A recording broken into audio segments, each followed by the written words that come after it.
भाविकांसाठी श्री अंबाबाई मंदिर आजपासून खुलं झालं। देवीच्या दर्शनासाठी पहाटेपासूनच भाविक दर्शन रांगेत उभे होते। तब्बल 8 महिन्यानंतर देवीचं दर्शन होणार असल्यानं भाविकांमधून समाधान व्यक्त केलं जात होतं।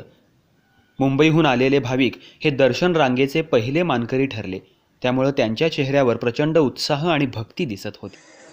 आम्ही सकाळी 4 वाजल्यापासून दर्शनाला इथे रांगेत आहे आणि 8 महिन्यानंतर हे मंदिर होतं। आम्हाला खूप आनंद होतो याचा आणि अंबाबाईच्या चरणी हीच आमची प्रार्थना आहे की कोविडचे संकट टळू दे आणि सगळ्यांना दर्शनाचा लाभ होऊ। मी मुंबईवरून आली आहे, पहाटे 4 वाजल्यापासून लाईनीमध्ये आहे आणि ईश्वरचरणी हीच प्रार्थना आहे की सगळ्यांना सुख समृद्धी समाधान आणि चांगलं आरोग्य लाभू दे, हीच अंबाबाईच्या चरणी प्रार्थना। काकड्यासाठी आम्ही 3:30 वाजल्यापासून इथं आलो होतो आणि काकडा करून झाल्यावरती 4 वाजल्यापासून आम्ही लाईनमध्ये आहे। पण माझ्या सासूबाई आहेत 88 वर्षाच्या, त्यांना आम्ही दर्शनासाठी घेऊन येऊ नाही शकत आहे, तर आम्हाला त्यांना दर्शन घडावं हीच महालक्ष्मीच्या चरणी प्रार्थना आहे। आणि माझ्या सासूबाईंची जी इच्छा होती की महालक्ष्मीचं दर्शन व्हावं तर ती पूर्ण होऊ देत आणि कोविडचं संकट लवकरात लवकर टळू देत आणि सगळ्यांना लहान मुलांनासुद्धा आणि ज्येष्ठांनासुद्धा हे सगळे दर्शनाचा लाभ घ्यायला यावा एवढंच मी महालक्ष्मीच्या चरणी बोलते आणि लवकरात लवकर सुरू होते। सकाळी 9 वाजता मंदिराचं द्वार खुलं करण्यात आलं। पश्चिम महाराष्ट्र देवस्थान समितीचे अध्यक्ष महेश जाधव यांनी गेटचं कुलूप काढून भाविकांना पुष्प देऊन त्यांचं स्वागत केलं। दरम्यान गेली 8 महिने कोविड योद्धा म्हणून सेवा बजावणाऱ्या भाविकांना प्रथम सोडण्यात आलं। करवीर निवासिनी महालक्ष्मी अंबाबाईचं मंदिराचे दरवाजे आज पाडव्याच्या मुहूर्तावरती उघडण्यात आलेले आहेत। सकाळी 9 ते 12 आणि दुपारी 4 ते 7 या वेळेमध्ये हे दरवाजे उघडले जाणार आहेत। याचा लाभ घेण्यासाठी रात्रीपासून भक्त दर्शन रांगेमध्ये पहाटे 3 वाजल्यापासून आहेत। सकाळच्या पहिल्या सत्रामध्ये 8 महिने दरवाजे बंद होते। या काळामध्ये कोरोना योद्धा म्हणून ज्यांनी काम केलं अशा सर्व कोरोना योद्ध्यांना पहिल्यांदा आम्ही गुलाबाचं पुष्प देऊन पहिलं त्यांना दर्शन देण्यात आलं। आज येताना प्रत्येकाला मास्क असणं कंपल्सरी आहे, सॅनिटायझर त्याचं टेम्परेचर तपासलं जातं।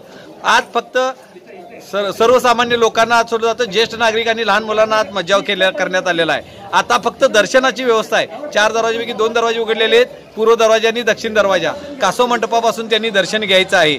या व्यतिरिक्त हळूहळू कोरोना नष्ट झाल्यानंतर पूर्ण वेळ दरवाजे उघडले जातील आणि गाभाऱ्यामध्ये जाऊन दर्शन आपण घेतलं जाईल। यामध्ये सर्वांनी दक्षता आणि काळजी घेण्याची आवश्यकता आहे।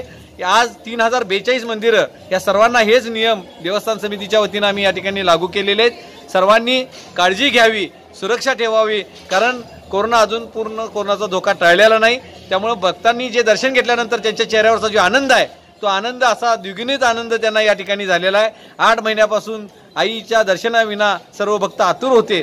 आज हा निर्णय झाला। देवस्थान समितीनं अशा सर्वांची नीट व्यवस्था या ठिकाणी केलेली आहे। लवकरात लवकर दर्शन घेऊन बाहेर पडावं। खण, नारळ, ओटी, हळदी, कुंकू, फुटाणे वगैरे काही साडी अभिषेक काही करू नये, फक्त दर्शन एवढाच विषय या भक्तांच्यापर्यंत सुरुवातीच्या काळात ठेवलेला आहे। अतिशय आम्हालाही आनंद होतो।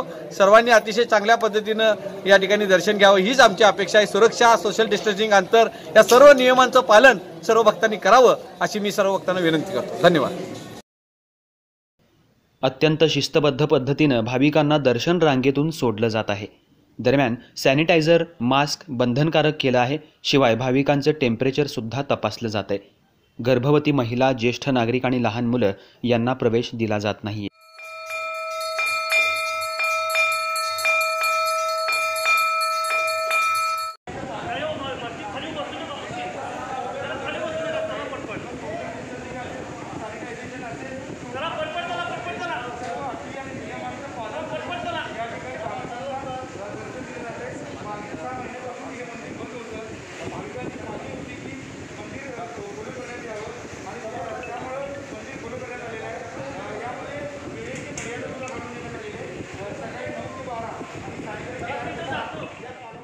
मंदिरामध्ये देवीची ओटी, हार, गजरा, हळद, कुंकू यांना मनाई केली असल्यानं विक्रेत्यांनी नाराजी व्यक्त केली। तब्बल 8 महिन्यानंतर व्यवसाय सुरू झाले, पण भाविकांना पूजेचं साहित्य नेण्यास मनाई करण्यात आल्यानं विक्रेते नाराज आहेत। गेले 7 ते 8 महिने महालक्ष्मी मंदिर बंद होतं। आता आता आज चालू झाल्यामुळं आम्हाला सर्वांना दुकानदारांना आम्हाला आनंद झालेला आहे. तरी पण प्रत्येकाने नियमाचे पालन करून जे शासनाने दिले तरी पण त्यात आम्हाला आता गेले 7-8 महिने आम्ही असेच आमचं दुकान आमची बंद होती.